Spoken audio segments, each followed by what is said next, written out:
Witam serdecznie. Do naszej redakcji znów zawitało Volvo V40. Testowaliśmy już D4, testowaliśmy T5, więc dzisiaj nie będziemy skupiać się na tych technicznych elementach, na teście dwumetrowca i tak dalej, bo to wszystko już zostało zrobione i pokazane.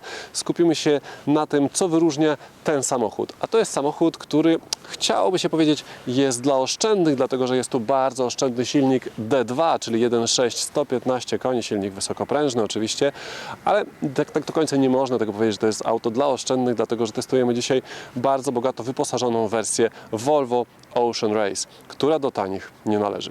Ale po kolei. Zapraszam na test. Zacznijmy od najważniejszego w tym modelu, czyli od silnika. Pod oznaczeniem D2 kryje się silnik wysokoprężny o pojemności 1.6 i mocy 115 koni mechanicznych. Moment obrotowy to 270 Nm, dostępnych od 1750 do 2500 obrotów.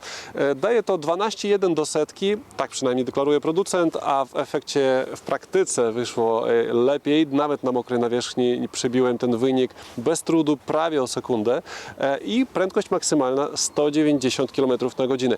Nie są to imponujące wartości, ale w tym samochodzie co innego jest najważniejsze, a mianowicie oszczędność, czyli niskie spalanie. I tutaj producent naprawdę szokuje. 4 litry średnie spalanie, poniżej 4 w trasie, 4,4 w mieście.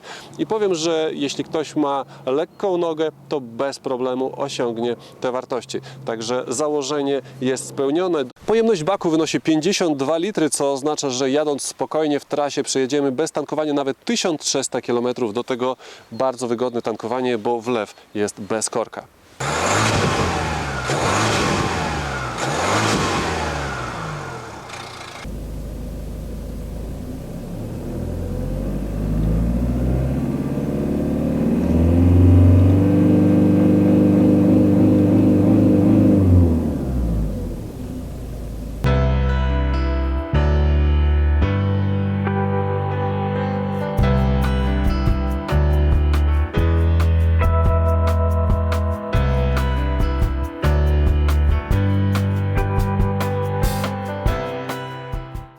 Volvo V40 testowałem już w różnych wersjach, i najmocniejszej benzynowej T5, i najmocniejszej z silnikiem diesla D4, a teraz czas na coś z drugiego bieguna, czyli najsłabsza wersja D2, 115 koni. Najsłabsza, a zarazem najbardziej oszczędna, wręcz zadziwiająco oszczędna, i tu wiem, co mówię, dlatego że przed chwilą skończyłem pomiar spalania z tym silnikiem na obwodnicy Krakowa i wyszły fantastyczne wyniki, ale to zobaczycie w osobnym filmie. Natomiast muszę powiedzieć, że jedna rzecz mnie zdziwiła, kiedy przyjechał ten samochód do Krakowa. Ja byłem absolutnie przekonany, że ten samochód przyjedzie ze skrzynią manualną. Także myślę, no 115 koni. Myślę, że producent też będzie chciał się pochwalić jak najniższym zużyciem paliwa, szczególnie w przypadku tego samochodu, jak najlepszymi osiągami, mimo niewielkiej względnie mocy, więc raczej będzie manual. Tymczasem przyjechał automat i wiecie co? Ta skrzynia na tyle dobrze sobie radzi z każdą wersją silnikową, że praktycznie nie ma jej różnicy, czy ona współpracuje z T5, z D4, czy z D2. Po prostu to wszystko dobrze się składa, dobrze współpracuje i dobrze działa. Także jeśli ktoś się zastanawia nad automatem akurat w wersji najsłabszej, nawet D2, to nie musi się tego automatu obawiać. On naprawdę dobrze z tym silnikiem sobie radzi. Natomiast pytanie, czy ta superoszczędność, bo tu naprawdę są świetne wyniki, jest wystarczającym usprawiedliwieniem do tego, że ten samochód nie jest zbyt szybki. Znaczy, to nie jest jakiś super wolny samochód, to zawsze będzie ostatni spod świateł, startował i tak dalej, bo producent zresztą troszkę zaniża wyniki przyspieszenia, podaje chyba w okolicach 12 sekund. Tutaj na mokrym uzyskałem bez problemu wynik w okolicach 11, więc jest lepiej niż w papierze. Natomiast i tak, to nie jest rakieta i to nie jest coś, czego się być może ja spodziewam po V40, po tym jak przetestowałem T5 i D4. Być może ten samochód po prostu nastraja czasem do spokojnej jazdy, ale czasem chciałoby się wcisnąć mocniej gaz i tutaj no niewiele się dzieje. Więc z mojego punktu widzenia D2 jako silnik oszczędny jest super, D2 jako silnik też ekologiczny jest super, D2 w zestawieniu z automatem zadziwiająco dobrze sobie radzą. Natomiast D2 jako silnik w samochodzie, który czasem musi dodać mocniej gazu, szczerze mówiąc, ja bym wybrał D3, bo różnica w papierach przynajmniej jest mniej niż liter w spalaniu pomiędzy tymi dwoma silnikami, a jednak różnica w przyspieszeniu jest już prawie 3 sekundy, a to już robi różnicę i wydaje się, że niecały liter w spalaniu to nie jest duży koszt za to, aby nasz samochód nie tylko potrafił jeździć oszczędnie, ale też szybko. Teraz krótka dygresja. Jak widzieliście w poprzednich filmach, mieliśmy tu taki niedokończony budynek. Teraz ta budowa ruszyła, a więc jest sporo hałasu, sporo samochodów, sporo ekip budowlanych w okolicy. Coraz mniej przestrzeni życiowej dla nas na tej takiej kiedyś spokojnej uliczce, ale w razie potrzeby będziemy szukać nowego miejsca. Póki co tu jeszcze jesteśmy i wracamy do naszego Volvo V40 w wersji Ocean Race. O co chodzi z tą nazwą?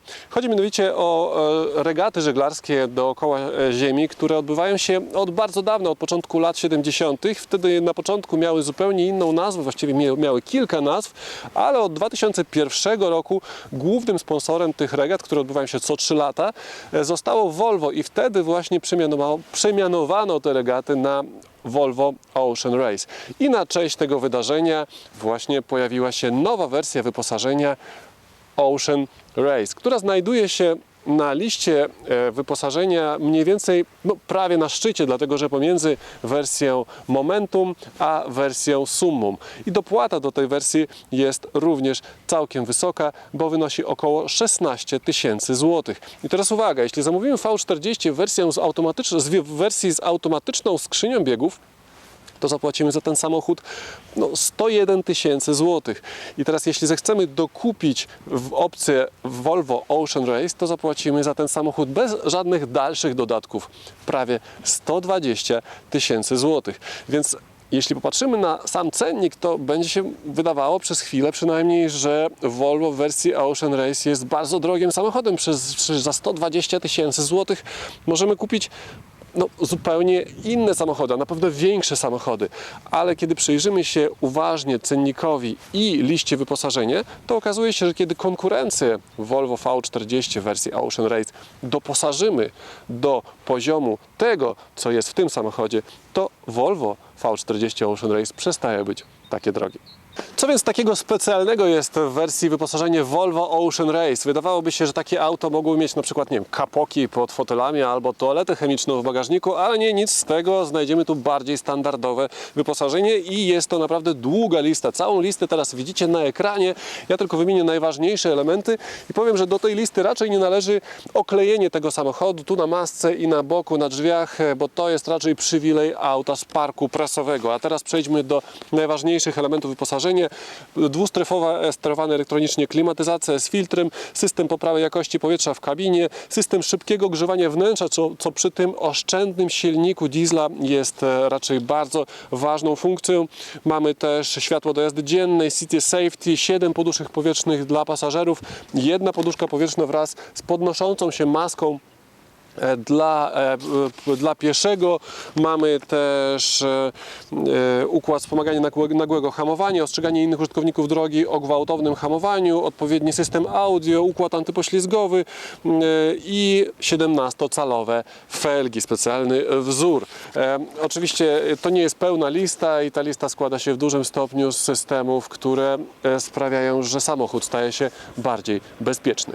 I jeszcze jedno ujęcie z karteczką, a to dlatego, że marketingowcy w Volvo wymyślają naprawdę trudne do zapamiętania nazwy pakietów, bo wspomniałem o tym, że 119 000 złotych kosztuje wersja Ocean Race w wersji z skrzynią automatyczną PowerShift, ale to nie jest koniec wydatków, dlatego że jeśli zechcemy sobie dokupić na przykład Pro Package, IntelliSafe Pro Package, to zapłacimy 11 300 zł. Jeśli kupimy pakiet Business Connect, to zapłacimy 9600, ale jeśli kupimy pakiet Convenience plus Xenium plus Business Connect Pro, to zapłacimy 24 500 zł.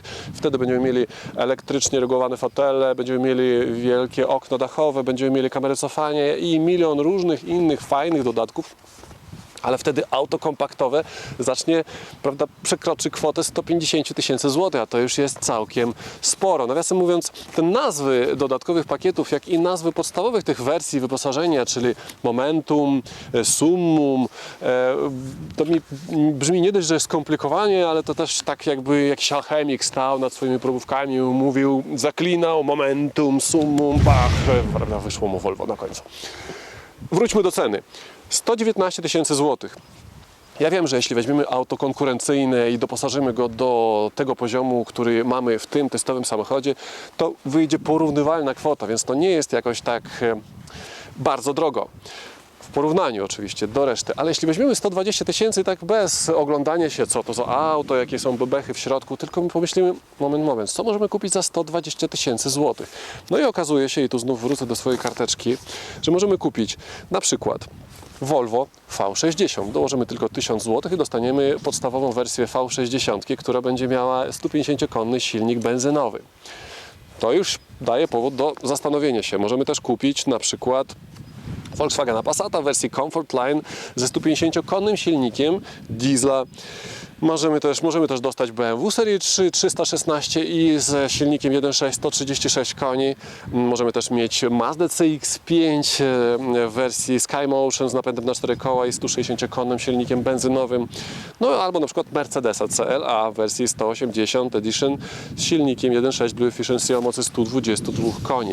Jak widać, 120 000 złotych to już jest poziom, przy którym możemy wybierać spośród różnych segmentów, różnych samochodów i różnych klas premium, czy może mniej premium, ale wybór na pewno jest bardzo duży. I jak Wam się podoba nasza oceaniczna wersja Volvo V40 z masztem? Widać ten maszt, prawda, za samochodem. A jak Wam się podoba z żaglem?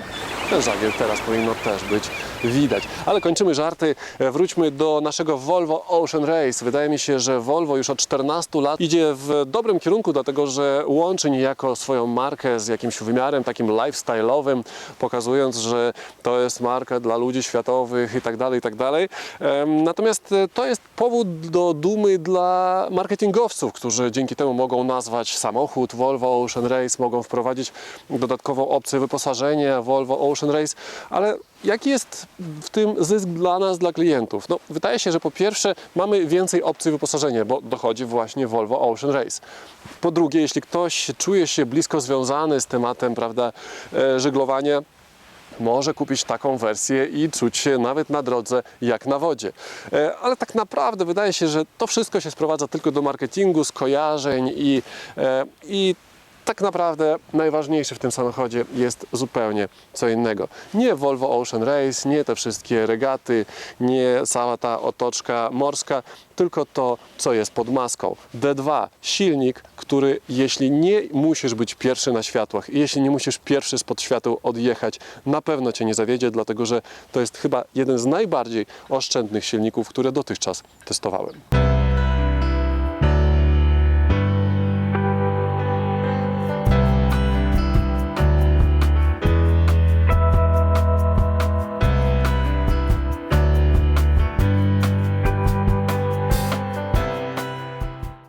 Teraz 70 na tempomacie, skrzynia w trybie manualnym z 5 na 6. Z 5 na 4 i z 5 na 3.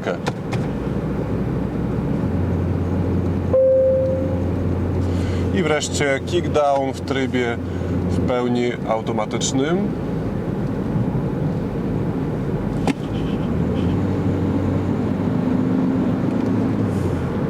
Wyciszenie na postoju.